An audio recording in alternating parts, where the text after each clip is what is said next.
Bismillahirrahmanirrahim.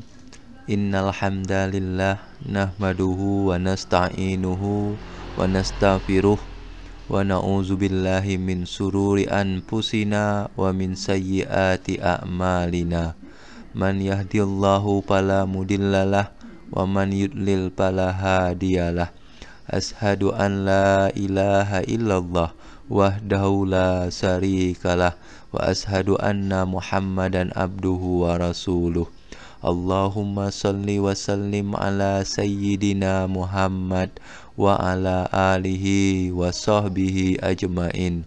Ya ayyuhallazina amanu taqullaha haqqa tuqatih wa la tamutunna illa wa antum muslimun. Jamaah sidang Jumat yang dirahmati Allah, marilah kita bersama-sama meningkatkan iman dan takwa kita kepada Allah dengan meningkatkan kualitas ibadah kita kepada Allah dan menyambungkan apa-apa yang telah diperintahkan serta menjauhkan diri kita dari segala bentuk kemaksiatan kepada Allah. Pada kesempatan siang hari ini, khotib akan membawakan satu judul khutbah, yaitu Syawal dan Silaturahim. Jemaah sholat Jumat yang dimuliakan Allah, sesungguhnya menyambung tali silaturahim merupakan salah satu bentuk kecintaan dan ketakwaan seorang hamba. Hal tersebut dibuktikan dengan hadis yang diriwayatkan dari Abu Hurairah radhiyallahu an. Ia berkata, Rasulullah sallallahu alaihi wasallam bersabda, barang siapa yang beriman kepada Allah dan hari akhir, maka hendaklah ia memuliakan tamunya, dan barang siapa yang beriman kepada Allah dan hari akhir, maka hendaklah ia menyambung hubungan silaturahmi. Dengan begitu, silaturahmi menjadi ajang mendekatkan diri pada Allah Subhanahu wa ta'ala. Hal ini karena Allah memerintahkan hambanya untuk menjaga keutuhan antar sesamanya. Allah juga menjanjikan pahala bagi siapa saja yang mampu menjaganya, dan Dia juga tidak segan memberikan peringatan bagi mereka yang memutus keutuhan tali silaturahmi. Hadirin jamaah sholat Jumat yang berbahagia, dalam sebuah riwayat yang cukup panjang dikisahkan ada seorang yang kaya raya berangkat haji. Sebelum berangkat, ia menitipkan uangnya sebesar 10.000 dinar kepada seseorang yang sudah terbiasa dipercaya untuk menitipkan barang atau uang. Setelah selesai melaksanakan hajinya, orang kaya itu mendatangi rumah orang yang diberi amanah menyimpan uangnya tersebut. Sesampainya di rumah orang itu, ternyata orang itu telah wafat. Orang kaya itu pun bertanya kepada ahli warisnya, namun tidak satu pun di antara ahli warisnya mengetahui perihal uang titipan tersebut. Orang kaya itu pun kebingungan dan bertanya-tanya dalam hatinya, di manakah uang yang disimpan oleh orang yang diberi amanat tersebut. Orang kaya itu pun mendatangi seorang alim di kota Mekah, lalu menceritakan tentang uangnya tersebut. Orang alim itu berkata, di sepertiga malam akhir nanti, pergilah kamu ke sumur Zam-Zam, panggillah nama temanmu yang kau titipi uang itu di bibir sumur. Jika temanmu adalah orang yang baik dan termasuk seorang ahli surga, maka dia pasti akan menjawab panggilanmu. Lalu tanyakan kepadanya di manakah ia menyimpan uangmu. Pada akhir malam, orang kaya itu pun pergi mendatangi sumur Zam-Zam. Di bibir sumur, ia memanggil nama temannya yang ia titipi uang.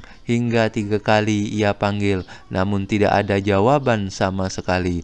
Orang kaya itu pun kembali mendatangi orang alim tersebut, lalu menceritakannya. Orang alim itu kaget dan berkata, Inna lillahi wa inna ilaihi raji'un. Jika memang temanmu tidak menjawab, aku takut dia termasuk golongan ahli neraka. Jika memang demikian, pergilah kamu ke Yaman. Di sana ada sebuah sumur yang bernama Barhud. Dikatakan bahwa sumur itu adalah bibir dari neraka Jahanam. Datangilah di sepertiga malam akhir dan panggillah nama temanmu itu. Orang kaya itu pun pergi ke Yaman, lalu mendatangi sumur Barhud di sepertiga malam akhir. Ia pun memanggil nama temannya yang dititipi uang. "Ya Fulan." Baru sekali panggilan tiba-tiba terdengar jawaban dari dalam sumur. Orang kaya itu pun merasa prihatin dengan keadaan temannya itu, lalu bertanya, "Di manakah engkau menyimpan uangku?" Dari dalam sumur terdengar jawaban, "Aku menyimpan uangmu di sini dan di sini, di dalam rumahku. Pergilah dan katakan kepada anak-anakku, kamu akan mendapati uangmu kembali." Orang kaya itu pun bertanya, "Bagaimana bisa engkau tergolong sebagai orang ahli neraka? Bukankah kau adalah orang yang baik dan memiliki sifat amanah?" Orang itu pun bercerita, "Sesungguhnya aku mempunyai seorang saudari perempuan yang fakir. Lama kami tidak saling tegur sapa sampai aku meninggal. Inilah yang menyebabkan aku tergolong sebagai ahli neraka. Jika kau mau menolongku, datangilah saudariku tersebut dan mintakan maaf kepadanya dan ceritakan padanya bagaimana keadaanku sekarang ini yang merasakan siksaan karena putus tali silaturahim dengannya." Orang kaya itu pun segera pergi ke rumah ahli waris temannya itu, lalu menceritakan di mana ayahnya meletakkan harta titipannya, dan ternyata memang benar, uang tersebut masih utuh. Setelah itu ia bertanya kepada anak-anak temannya itu, di manakah rumah bibi mereka. Setelah tahu alamatnya, ia pun segera pergi ke rumah saudari perempuan temannya tersebut. Setelah bertemu, ia pun menceritakan apa yang dialami saudaranya di alam kubur. Mendengar cerita orang kaya itu, perempuan itu pun menangis dan memaafkan saudaranya. Lalu ia memohon ampun dan mulai menyambung tali silaturahim dengan anak-anak saudaranya. Ma'asyiral muslimin, jamaah sholat Jumat yang berbahagia, sungguh betapa menakutkan ancaman dari Allah bagi kita yang masih berani tidak tegur sapa dengan saudara kandungnya lebih dari 3 hari. Dan pada hari berikutnya, malaikat maut mendatangi. Na'udzubillah min zalik. Bulan ini sangat identik dengan bulan silaturahim, satu kesempatan emas untuk menyambungkan tali silaturahim yang masih terputus sebelumnya. Dengan suasana hati gembira, masing-masing di antara saudara-saudari kita akan mudah memaafkan. Jangan membela egoisme, jangan merasa rendah diri, jangan merasa tidak pantas, jangan sungkan-sungkan. Bersegeralah, sambungkan tali silaturahim yang masih terputus demi kebahagiaan negeri akhirat kita, demi ridho Allah, demi rahmat dan ampunan Allah. Buang rasa angkuh, rasa tidak bersalah, rasa lebih kaya, lebih kuat, lebih dihormati, rasa lebih baik dari saudaranya. Karena rasa-rasa tersebut adalah racun yang sangat merugikan bagi diri kita sendiri. Allah telah berfirman dalam Al-Quran surah An-Nisa ayat 1, A'udzubillahi minasyaitonirrajim, Ya ayuhan nasu taqu rabbakumul ladzi khalaqakum man nafsin wahidatin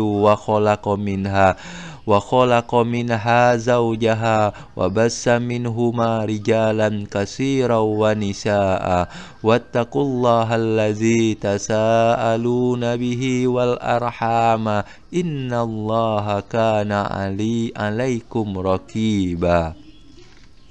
Artinya, wahai manusia, bertakwalah kepada Tuhanmu yang telah menciptakan kamu dari diri yang satu Adam, dan Allah menciptakan pasangannya Hawa dari dirinya, dan dari keduanya Allah memperkembangbiakkan laki-laki dan perempuan yang banyak. Bertakwalah kepada Allah yang dengan namanya kamu saling meminta, dan peliharalah hubungan kekeluargaan. Sesungguhnya Allah selalu menjaga dan mengawasimu. Sebagai penutup, saya pribadi mohon maaf apabila ada salah baik yang disengaja ataupun tidak. Barakallahu li wa lakum fil Qur'anil azim wa nafa'ani wa iyyakum bima fihi min ayati wa zikril hakim wa taqabbalallahu minni wa minkum tilawatahu wa innahu huwas samiul alim. Assalamualaikum warahmatullahi wabarakatuh.